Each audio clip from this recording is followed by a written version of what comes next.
Rizlen, bravo pour ta performance, tu gagnes par décision. Déjà, dis-moi à chaud, comment est-ce que tu te sens? Moi, je suis heureuse, je suis fière de moi parce que je me suis beaucoup entraînée.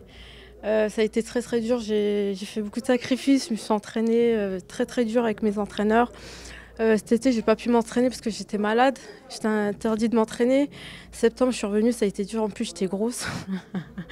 Mais j'ai réussi à perdre mon poids et tout. J'ai des entraîneurs durs et gentils avec moi. Et je me suis focalisée sur mes points faibles. Et j'ai beaucoup travaillé la boxe anglaise avec Souleymane Sissoko qui est venu me voir après mon combat de ma défaite. Il voulait m'aider, il m'a beaucoup aidé, ainsi que la team Oubali avec Samy. Et aussi le sol, j'ai beaucoup travaillé à Nanterre, le club Infinity.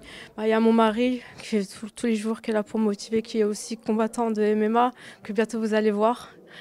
Et qui me donne, qui m'apprend, avec son expérience, voilà. Il y a ma team, MMA Factory, Taylor Lapillus, mes coachs, Fernand Lopez, Benjamin Sarvati, tout le monde. Je les remercie énormément de me soutenir et d'être là pour moi. Ça a été très très dur psychologiquement parce que sur les réseaux sociaux, je subis beaucoup de harcèlement et voilà, beaucoup de critiques, t'es nul, t'es ci, t'es ça. Ils n'ont pas réussi à me faire craquer, bien au contraire, leurs critiques sont ma force. Je suis toujours là et je peux tomber 7 fois, je vais me relever 8 fois. Je ne suis pas une fille qui abandonne facilement et qui craque, donc je suis très très bien entourée. Ça c'est sûr et je ne peux pas craquer. Voilà, j'ai mes parents qui sont là, qui sont fiers de moi. J'ai mes frères et sœurs, mes petites nièces, mon neveu qui sont à fond, donc je peux pas. Voilà, je leur rends fière, j'espère qu'ils m'ont vu, puis qu'ils sont fiers de moi et que tout le monde est fier de moi. Et aussi sur les réseaux sociaux, il y a beaucoup de gens qui me soutiennent aussi. Hein. Et c'est grâce à eux que, voilà, sans eux, nous ne sommes rien. Il faut savoir que les gens sur les réseaux, ceux qui nous donnent beaucoup de force, c'est voilà, un grand soutien pour nous. Tu as affronté Yoni, qui était une ancienne partenaire d'entraînement et aussi une amie. Comment est-ce qu'on gère le fait de combattre et de faire la guerre à une amie en fait? En fait, je suis conditionnée parce que j'ai fait une carrière dans le judo et dans le judo, des fois, souvent, je prenais Clarissa Benignou, qui est une très bonne amie. J'ai Vredeman, il y avait plein d'autres filles. Je suis conditionnée à affronter mes amis et mes partenaires d'entraînement. Moi, ça m'a pas dérangé. Juste avant, je peux rigoler avec elles, 1 heure avant, et après, une fois que c'est dans le combat, c'est dans le combat. Ça y est, il n'y a plus d'amis. Et après, voilà, on se sert comme on a fait à la fin.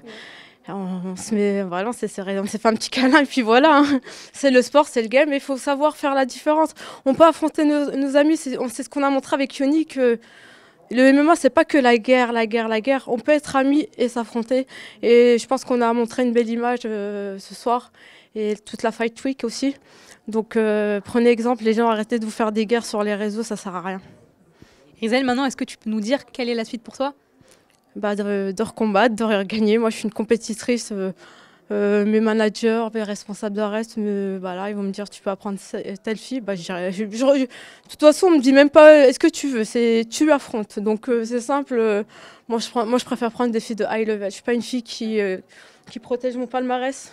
C'est pour ça que j'ai beaucoup de défaites parce que j'ai beaucoup pris des filles fortes. Et moi, mon objectif, c'est d'aller le plus haut et de progresser. Et aujourd'hui, je pense que j'ai montré que j'ai beaucoup progressé en anglaise et que voilà, j'étais là, que j'abandonnerai pas. Écoute, merci beaucoup, félicitations encore pour ton combat. Merci énormément et merci à tout le monde qui me soutient et merci à ma famille, à mon mari, à mes entraîneurs. Voilà. J'écris mon histoire, elle n'est pas encore finie et il y a encore beaucoup de choses à faire. Voilà, merci.